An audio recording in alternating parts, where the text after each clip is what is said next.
Hello, hi there, and welcome back to Dance Colleges and Careers. I'm your host, Brittany Oltemeyer, and I'm super excited to have you here. Today I'm talking to you, Dance Mom. Let's hit it. If you've ever questioned if you've put your child in the correct dance studio, then this episode is for you. This is not about how to choose the right studio. For anybody living in a city with a lot of different options for studios, I do have a system when it comes to picking out the correct dance studio for you and for your family. This is not that episode. Today, I'm telling you whatever decision you made, because now it's September, whatever studio you're at, go all in. Even if you're second guessing, just go all in. Trust your studio, trust your choice, and trust that your child can really make an impact there. You've committed for the year. Don't just think this is our home until May. It's very short-lived. You won't let your child grow as much as they can if you're looking so short-sighted. So right now, even if you're second guessing, believe this is our home until my child's 18, until they graduate. By allowing yourself to commit, allowing your child to commit and go all in at this studio, they are going to gain a stronger connection, stronger family, and better loyalty to the students, to the studio, and in general, just have a better time. Right now, know that you made the right choice. So I'd like to tell you a little bit about myself, because this topic today I'm actually really passionate about, and I've been talking a lot about it, and I want you to know where I'm coming from, so you're not just like, oh, well, what does she know, So I was a dance studio owner's kid in a very small town. So today's topic, you might be like, why does she even have any business talking about this? Okay, right. I was never going to leave my mother's dance studio for somebody else's, and that wasn't even a thought. And I'm so grateful for that. I'm so grateful that I did not have this external element to even affect me. I was just able to go to class with my friends and dance. And yeah, we had fights. There were many times when we would be mad at each other. It's a small town. I'm extremely competitive. We all were competitive and hardworking, right? Because many dancers get good grades, high achievers. So we are competitive in the dance studio, and that's fine. And you know what? It taught us how to work as a team. It taught us how to communicate with each other, or how to get through a performance mad at your friend. And that's okay too, because you still had to be a professional, get through the performance, because I've been in professional shows where people have been mad at each other too. And you can't snuff each other on stage. You have to pull up your big girl pants and do your job, get the job done. Same thing in school. If you're having a bad day, you don't just get to pout and go home. You sit in class, you take the test, and you do the work. You don't just get to quit. Allowing your child to quit for simple reasons where they need to learn how to problem solve, you're just doing them a disservice. They need to be in a room, in a space where they can be challenged and where they can challenge each other, or else it's just really soft and cushy and they're never going to understand how to solve any conflict resolutions. So like I said, I grew up in a small town, my mom's dance studio, but now I live in Orlando, and I have never been more grateful for that required commitment, quite honestly, right? I didn't have an option, but now I had loyalty, and all of my mom's students, they have incredible loyalty to the studio. And it's amazing that they get to have such a powerful team for life. That is so much more important than learning how to do a pas de bourrée, than learning how to do the steps. By these other skills, turning them into good human beings, that's why we do this. So now I live in Orlando, and I have taught at many different studios, and I'll guest teach at others and sub at so many different places. And the thing that I see the most that drives me insane is the lack of loyalty. The real thing is everybody thinks the grass is greener on the other side. But it's not. Every studio has their own problems. Every studio has that mean kid. Every studio has somebody who they think is getting favorited over you. What do? Do you deal with it? Or do you just whine and pout and quit? I'm not a quitter. I don't encourage quitting. If you are a quitter, you might as well just stop listening to this episode right now because I might just make you mad. Honestly, that's not who I'm trying to talk to. I'm trying to talk to the people who are high achieving, who are confused and don't know if they've made the right decision or not. So I'm telling you right now, you've made the right decision. And believe that you've made the right decision until your child is 18. For the most part, for almost all of you, I can promise you that you're in the right place. There are different levels of this topic, and of course there is the exception.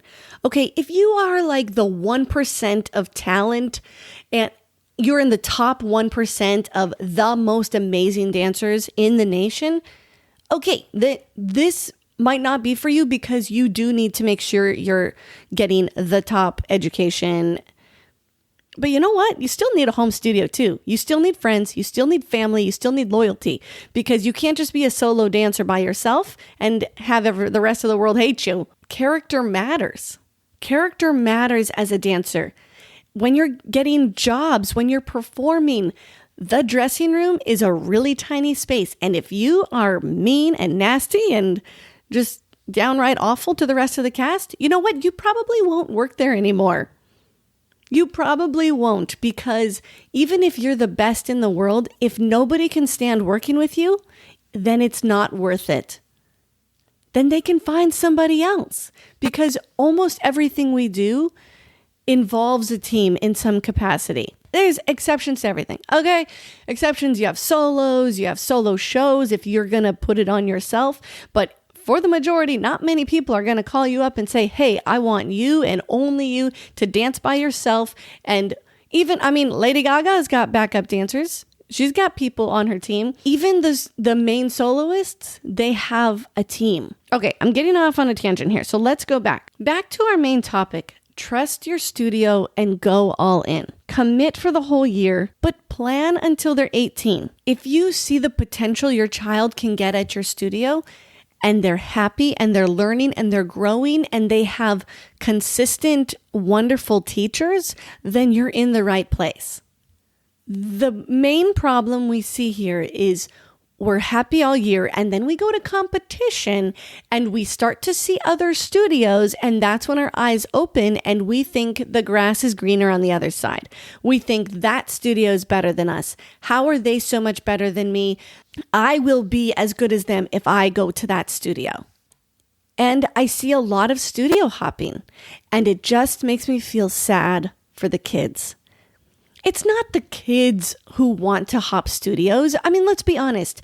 They maybe they have one friend at another studio, but it's not home. It's hard. It's really, really hard to go from a homey studio to where you've committed to your whole life and then all of a sudden switch, maybe because one other friend is going there. Well, what do you do then if that one friend quits? Or what do you do if that friend says something mean to you at school that day?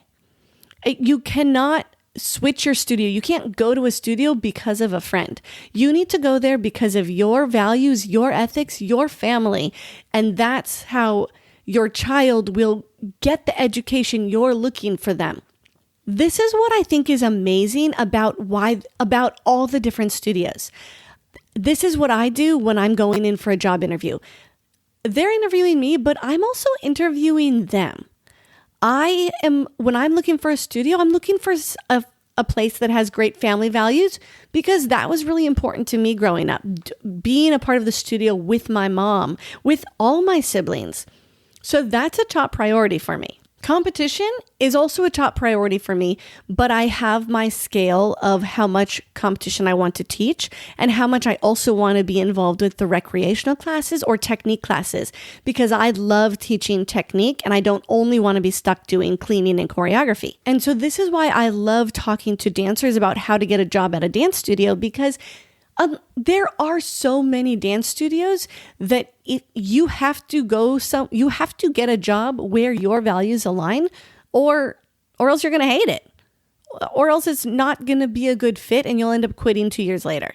Okay, so it's pretty easy to figure that out as well, right? Nothing has to be perfect, but if it feels right, then your child can thrive and can succeed there. So if you're starting to get that grass is always greener on the other side question, remember, every time your child hops to a new studio, they have to start from square one. They have new teachers who need to gain trust in them, which, yes, I'm sure your child is very trustworthy, but still they are getting to know them. They're getting to learn at all their abilities, their strengths, their weaknesses, even their personality, how they respond in class, how they learn their best.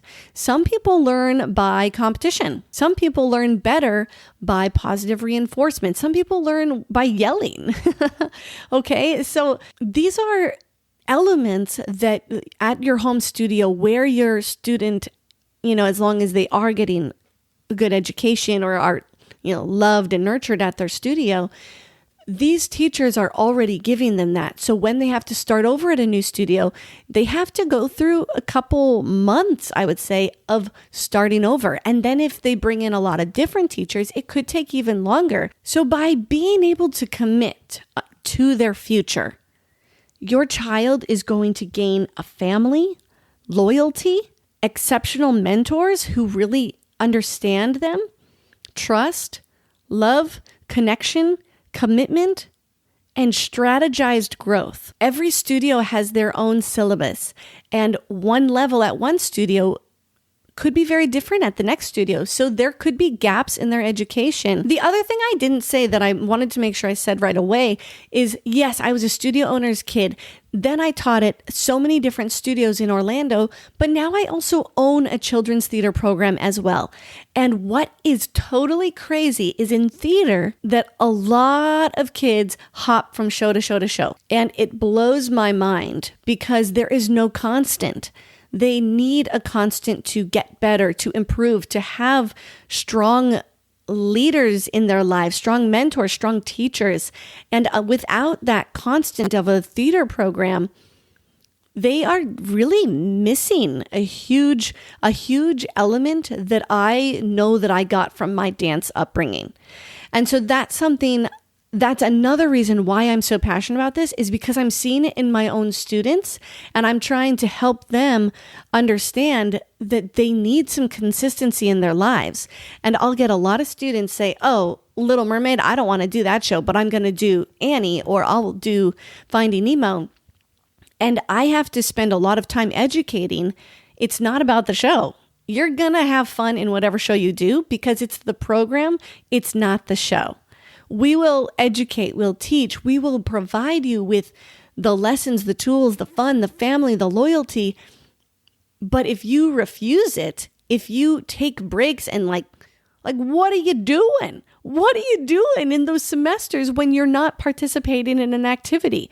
It blows my mind, and it blows my mind as a hard worker. Like the work ethic I got from growing up as a dancer with a committed, constant, loyal family, I can see that that's missing for them. So that's where I'm coming from with my theater group, and where I don't want you to fail your child by hopping from place to place and making them backtrack everywhere they go. Sure, they might still be amazing and get a great education, but think how much further they would be, first of all, in their confidence, not just in their dancing abilities, but in their confidence. Every time you start somewhere new, you have to overcome, the fear of a new place. Okay, so let's address something different. Let's say maybe you are unsure about switching, or you don't really want to switch, but you're very aware that they have serious gaps in their education at their studio. Maybe your child really wants to learn how to tap dance, and tap dance is not a priority at the current studio. Or maybe they are looking for musical theater in their training, and that's not there. You can fill in these gaps with external resources. If everything else is great and you're just missing, you're missing something here and there, that's normal. Nowhere can be perfect. In order to get that, that's when we have private lessons. And that's when you pay a lot more money. Because if you're looking for a personalized 100%, everything needs to be exactly what I want, then you better be paying a lot more to get that. And that's totally cool. You can do that. I'm all for that. If you want something and you can pay for it, and you have the resources, opportunities to get it, go you. That's amazing. But if you're just whining about it and wishing you had it, then why? That's not worth it. That's not worth it. And there are ways where you can fill the gap, where you can mind the gap. Okay, so there's a few options here to fill in that gap. Depends on where yours is at your studio or what you feel you're missing out on. That's a little self-discovery for you. But what are you missing? Is it that your child isn't getting enough ballet? You know what? That's what happened for me growing up. My mom was very aware. Like, we only had ballet 1 day a week. So what did we do? She drove me to another studio 2 hours away to take an extra ballet class whenever it was available. And then when I got older, I didn't go to the lake in the summer like all my friends. I went to ballet intensives, and we were not rich. We were not. I was very lucky and fortunate to do that, but you have to apply, get scholarships. And it was so important for my future, for my education, to get that ballet training in my teen years. And you know what? It was. If I wouldn't have done that, my ballet technique would be nowhere where it is now. And I wouldn't have worked like I did. There's just no way. There's no way that I would be where I am today without the extra ballet training that I went out of my way, that my mom went out of her way to make sure I got. And it wasn't realistic either. I didn't want to do ballet every day in North Dakota. I wanted to do tap and jazz and theater because that's what I'm good at and that's what's fun for me. I mean, I like ballet too. But so going off and doing weeks and weeks of just ballet intensives, it was a transformation for me because it was a different style, different teachers, and I was in that full environment where everybody around me was a ballerina. So in our breaks, we weren't on our phones. We were stretching each other's feet and talking about ballets and educating each other on what we thought was really important. So being in that all-in environment helped me get to where I am today. I was still all in at my home studio, but there were these other opportunities that I could take, and I did, as in the summer, in the off seasons. We didn't do nationals like everybody's doing nationals now.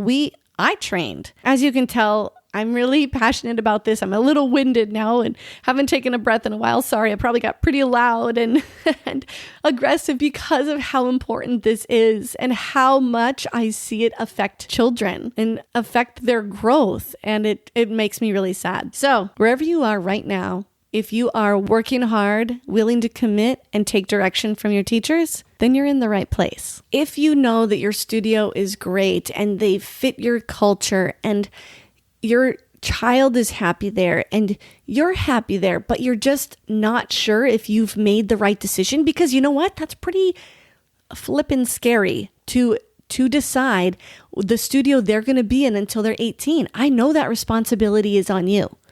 So believe that you've made the right choice because you did. You did your research. So know that you made the right choice for your child because you made the right choice for your family. And that's what's most important.